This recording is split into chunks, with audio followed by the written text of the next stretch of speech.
नमस्कार मित्रांनो, तुमच्या सगळ्यांचं मराठी गुंजन व्हॉइस या चॅनेलवर खूप स्वागत आहे. आज आपण मन हे बावरे या कथा मालिकेचा 26वा भाग बघणार आहोत. मेघ दाटून आले, पावसाची रिमझिम चालू झाली. बरसणाऱ्या पावसाच्या सरींमध्ये राया आणि मंजिरी ओले चिंब भिजले. मंजिरीच्या लांब सडक केसांमधून तिच्या चेहऱ्यावर पावसाचं पाणी ओघळत होतं.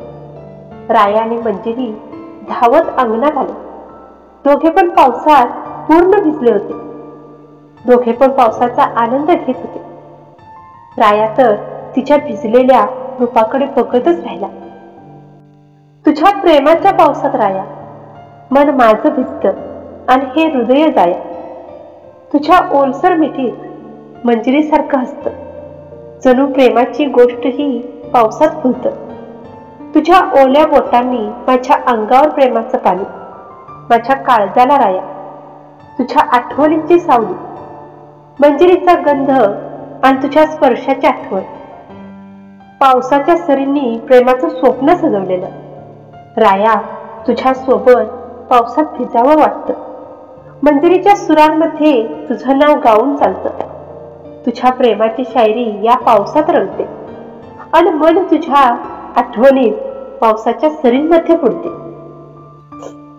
रायाला अनपेक्षितपणे समोर बघून आनंदाने आश्चर्य झालेली मंजिरी रायाच्या प्रेमात चिंब भिजली.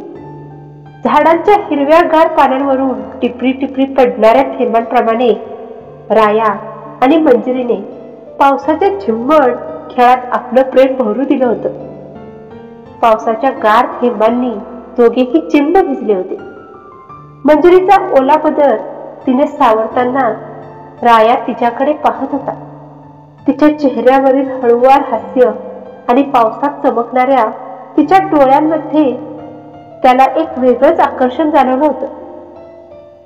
रायाच्या जवळ जाऊन मंजिरीने त्याच्या कपड्यांवरचे पावसाचे थेंब हलकेच झटकले. तिच्या नाजूक हाताचा स्पर्श रायाच्या मनाला गारवा देऊन गेला. त्या ओल्या वातावरणात राया मंजिरीच्या नजरेत हरवली. त्याने हलकेच तिचा हात धरला आणि दोघेही नजरेनेच एकमेकांना गप्पा मारू लागले. पावसाचे थेंब झाडांच्या पानांवरून हलकेच झरत होते आणि त्यात त्यांचं प्रेम अधिकच गहिरं होतं. त्या क्षणांमध्ये पाऊस थांबला होता, पण रायाच्या आणि मंजिरीच्या मनातलं प्रेमाचं आकाश मात्र अजूनही पावसात न्हालेलं होतं. त्या थंडगार वातावरणात त्यांचे हृदय मात्र एकमेकांच्या प्रेमात उष्णतेने धडधडत होते. पावसाने निर्मित केलेली तीच रोमॅन्टिक जादू त्यांच्या आयुष्यभरासाठी स्मरणात राहील असा गोड क्षण होता तो. रायाने मंजिरीच्या कमरेला हात घालून तिला अलगद उचलून घेतलं. रिमझिम पडणाऱ्या पावसामुळं दोघांच्या मधलं अंतर कमी झालं होतं. मंजिरीने पावसाचं पाणी हातात झेलून रायाच्या चेहऱ्यावर उडवलं. मंजिरीला उचलून घेऊन खोडकर रायाने तिला बरसणाऱ्या पावसातून आपल्या रूममध्ये निघून गेला. मंजिरी तर रायाकडे बघतच राहिली.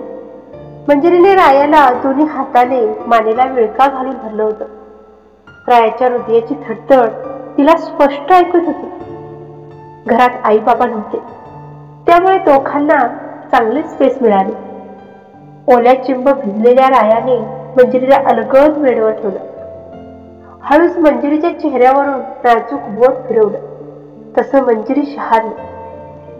त्या संध्याकाळी पावसाने सगळं वातावरण थंडगार केलं होतं आणि राया आणि मंजिरी घरातच थांबले होते. त्यांच्या लहानशा पण अतिशय सुशोभित अशा रूममध्ये मऊ प्रकाश होता, जो बाहेरच्या पावसाच्या गडगडाटाला अधिकच हळुवार करीत होता. रूमच्या बाल्कनीतून पाऊस झरझरून वाहत होता आणि त्या नजरेत हरवलेले राया आणि मंजिरी एकमेकांच्या जवळ बसले होते. रायाने मंजिरीला थोडंसं पुढे खेचलं आणि दोघेही जवळ बसले. मंजिरीच्या केसातून हलकासा ओलसर सुगंध येत होता, जो रायाला खूप आवडायचा. मंजिरी त्याच्या खांद्यावर डोकं ठेवून बसली होती आणि रायाने तिच्या केसांमध्ये हात फिरवताना तिला हलकेच मिठीत घेतले. सावन की बारिश हो या तेरे ओठों की हंसी, हर लम्हा तुझसे ही है मेरी जिंदगी की खुशी, तेरे बिना कुछ भी नहीं, ये दिल कहता है तू मेरी धडकन, तू मेरी हसीन बंदगी. त्यांच्या जवळच ठेवलेल्या म्युझिक प्लेअरवर एक मधुर गाणं चालू होतं, ज्याचा प्रत्येक स्वर त्यांच्या मनाच्या गाभ्यात पोहोचत होता. त्या क्षणाची जादू अशी होती की राया आणि मंजिरीने एकमेकांकडे पाहिलं आणि दोघांच्या नजरा ताबडतोबच मिळाल्या. मंजिरीच्या चेहऱ्यावर एक सुंदर स्मित उमटलं, ज्याने रायाच्या हृदयात गोड शिरशिरी उठली. रायाने तिच्या चेहऱ्याकडे पाहत तिला जवळ ओढलं आणि हलकासा तिच्या ओठांना स्पर्श केला. त्या छोट्याशा स्पर्शाने मंजिरीच्या गालावर गुलाबीपणा आला आणि ती लाजून नजर खाली पडू लागली. रायाने तिच्या लाजलेल्या चेहऱ्याकडे पाहत तिचा चेहरा आपल्या हातात धरला आणि तिच्या नजरेला परत आपल्या नजरेला मिळवायचा प्रयत्न केला. ती हलकस हसली आणि मग त्या दोघांनी गप्पांमध्ये वेळ घालवला. त्या हळूवार गोड गप्पांमध्ये एकमेकांच्या मनातलं प्रेम अधिकच गडद होत गेलं.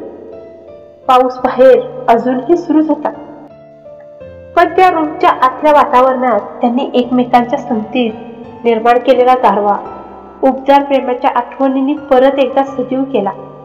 त्या रात्रभर रूममध्ये त्या मधुर संगीताच्या तालावर एकमेकांमध्ये हरवून गेलेले राया आणि मंजिरी त्यांच्या प्रेमाच्या दुनियेत एकमेकांसोबत निवांत क्षण साजरे करत होते.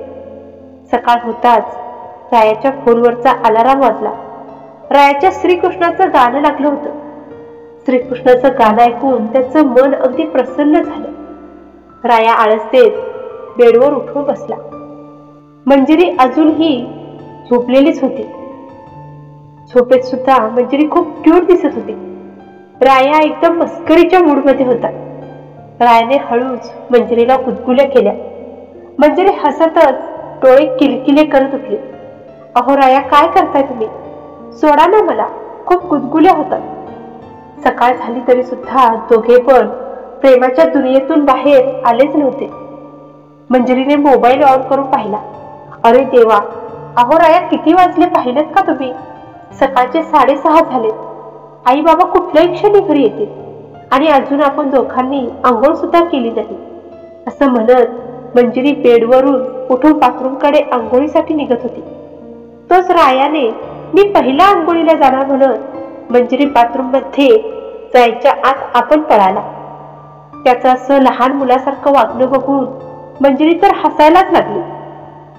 लग्न झालं तरी सुद्धा राया अजून लहान मुलासारखंच वागतात असं म्हणत हसत मंजिरी रूम आवरू लागली. राया अंघोळ करून केस पुसत बाहेर आला. ओल्या पायाने राया गाणं गुणगुणत बाहेर येत होता, पण पाय ओले असल्यामुळे त्याचा एकदम पाय निसटला आणि तो खाली पडणार. तेवढ्यातच मंजिरी त्याला सावरायला गेली, पण झालं भलतंच. मंजिरी रायाला सावरायला गेली आणि स्वतःच खाली पडणार. तेवढ्यात रायाने तिलाच सावरलं. राया आणि मंजिरी काही क्षण एकमेकांकडे बघतच राहिले. तेवढ्यात दरवाजावरची बेल वाजली. बेलचा आवाज ऐकून रायाने हात सोडले. रायाने हात सोडताच मंजिरी आई ग म्हणत जोराची खाली आपटली. अहो राया, काय केलं हे तुम्ही?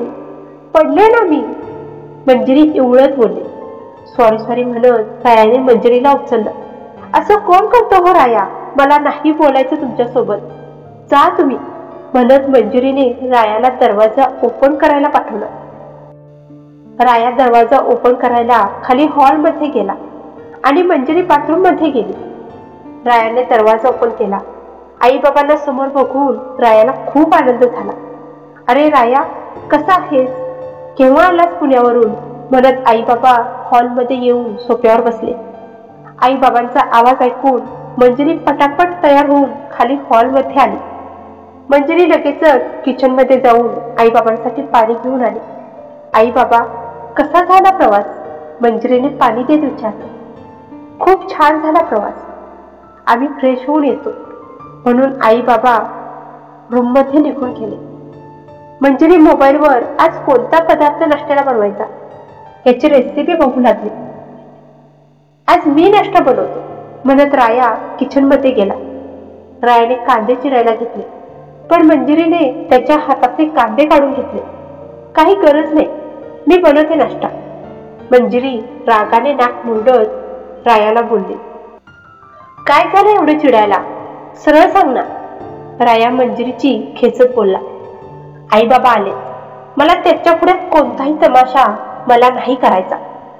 मी सांगितलं ना तुम्हाला, मला नाही बोलायचं तुमच्याशी. मंजिरी रागाने रायाशी बोलली. बघूया ना किती वेळ माझ्याशी न बोलता राहतीस, म्हणत राया डायनिंग टेबलवर जाऊन ऍपल खाईत बसला. मंजिरीने रायाकडं डोळे मोठे करून पाहिलं आणि रागाने नाकावरून पोट फिरवून नाश्ता बनवायला घेतला. रायाला रुसलेल्या मंजिरीला बनवायचं कसं हेच समजत नव्हतं. आई बाबा फ्रेश होऊन नाश्ता करायला हॉलमध्ये आले. सगळे मिळून नाश्ता करायला बसले. मंजिरीने आज उपमा बनवला होता. आई बाबा तर मंजिरीचं खूप कौतुक करत होते. राया तर मंजिरीला बनवायचं कसं या विचारातच नाश्ता करत होता. मंजिरी किचन मध्ये गेली. आई भाजी आणायला मार्केटमध्ये गेली तर बाबा मित्राला भेटायला गेलेले बघून राया हळूच किचन मध्ये आला. रायाने मंजिरीला पाठीमागून अलगद मिठी मारली. तिने काहीसं अंतर राखून बाजूला होण्याचा प्रयत्न केला, पण रायाने तिला जाऊ दिलं नाही. काय झाले मंजिरी, तू का अशी रुसली आहेस? त्याच्या आवाजात माया होती. मंजिरीने काहीच उत्तर दिले नाही, फक्त हातातल्या भांड्यातून काहीतरी उचलत राहिली. रायाने तिला समजून घेतलं की मंजिरी अजूनही नाराज आहे. मग रायाने तिच्या आवडत्या गोष्टीवर बोलायला सुरुवात केली. कधी त्यांच्या गप्पा तर कधी एकत्र घालवलेल्या आठवणी. आज रात्री आपण तुझ्या आवडती पिक्चर बघूया, रायाने हलकेच तिच्या कानात म्हटले. मंजिरीच्या चेहऱ्यावर थोडीशी स्फुरण दिसली, पण ती काहीच बोलली नाही. राया थोडा पुढे सरसावला आणि तिच्या हातात एक छोटस गिफ्ट बॉक्स ठेवला. तुझ्यासाठी खास आणलं आहे, तुला कदाचित आवडेल, राया मंजिरीला गिफ्ट देत बोलला. मंजिरीने गिफ्ट उघडले. आतमध्ये तिच्या आवडीचं मोरपीस होतं. रायाने तिच्या डोळ्यात पाहून म्हटले, तुला न जाणवलेलं असेल, पण तुझ्याशिवाय माझं काहीच नाही. तू हसलीस की माझ्या जीवनात प्रकाश येतो. मंजिरीच्या चेहऱ्यावर मंद हास्य उमटलं. तिला रायाचं गिफ्ट खूप आवडलं. ती हळूहळू रायाच्या मिठीत आली. तिच्या मनात ती नाराजी वितळली होती. रायाने तिला घट्ट मिठी मारली आणि त्या क्षणी त्यांना दोघांनाही कळलं की त्यांच्या नात्यातला एक छोटा रुसवा प्रेमाच्या जिव्हाळ्याने दूर झाला आहे. रात्री त्यांनी एकत्र पिक्चर बघितले आणि मंजिरीच्या चेहऱ्यावर पुन्हा ते जुनं प्रेमळ हास्य आलं. रायाने मनातल्या मनात स्वतःला अभिमानाने शाबासकी दिली. एका साध्या गोडपणाने त्याने आपली मंजिरी पुन्हा हसवली होती. दोघांचंही असं झालं होतं की तुझं माझं जमेना आणि तुझ्या वाचून करमेना. कसा वाटला मित्रांनो तुम्हाला आजचा हा भाग, हे कमेंट करून सांगायला विसरू नका. भेटूया पुढच्या भागांमध्ये. तोपर्यंत धन्यवाद.